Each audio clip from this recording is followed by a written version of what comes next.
Moi, c'est Mona Lisa. J'aime jusqu'à l'abnégation. Pour les visiteurs du Louvre, je suis un tableau. Je suis l'œuvre de Léonard de Vinci. Chez le maraîcher, je suis juste une variété de pommes de terre. Une pomme de terre à chair tendre. Dans la vie, je suis tout simplement Mona Lisa, sœur au couvent Sainte-Bernadette. Quelquefois, je dois faire le ménage dans l'église. Je dépoussière les chaises, les statues, l'autel. Il m'arrive de coller mon oreille près du confessionnal. J'adore ces femmes qui viennent conter leur adultère avec leurs amants. Ça a l'air formidable. Je pourrais écrire un livre. Érotique. C'est à vous donner l'eau à la bouche et le sourire aux lèvres. Je les envie. Au couvent, le mercredi et le vendredi, c'est récolte. Et quelquefois, on a le jardinier du coin qui vient nous aider. Il a le cœur bon. Il est beau comme une statue d'église. Silencieux comme une statue d'église. On dirait un ange. C'est pas un grand bavard.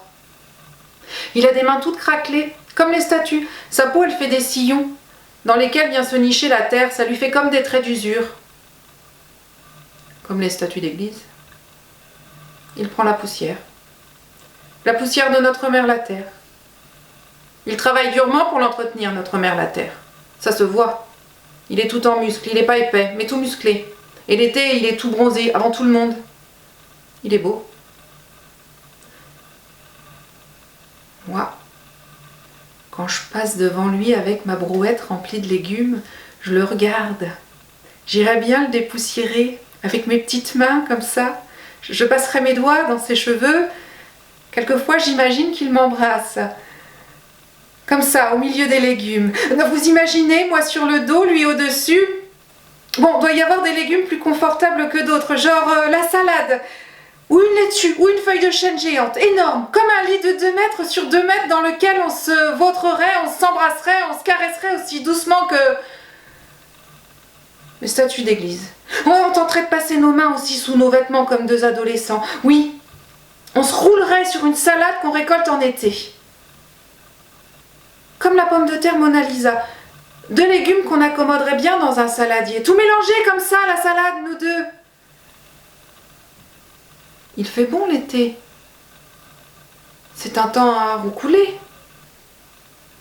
Je choisirais pas un lit de frisé, non, ça doit gratter. Puis la frisée, c'est une salade d'hiver. Il fait froid l'hiver. C'est pas un temps à se déshabiller. Non. J'attendrai la récolte des salades d'été pour lui faire un clin d'œil, pour effleurer sa main, et je l'emmènerai avec moi discrètement dans le fond du jardin.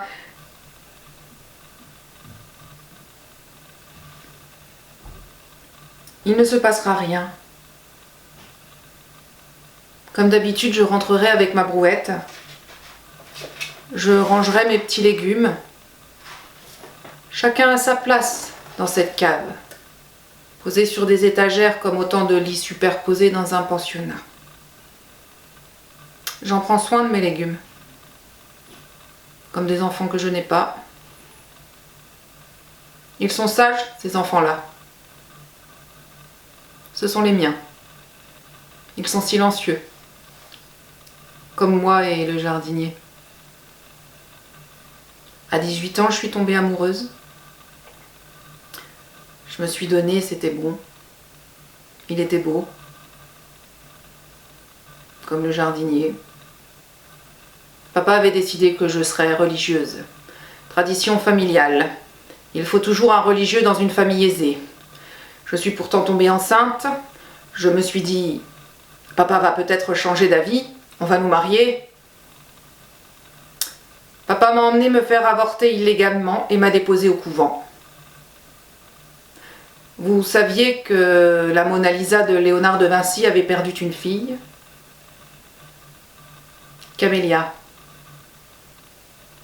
Il y a des histoires qui se répètent. J'aurais pu me révolter. J'étais pas assez courageuse.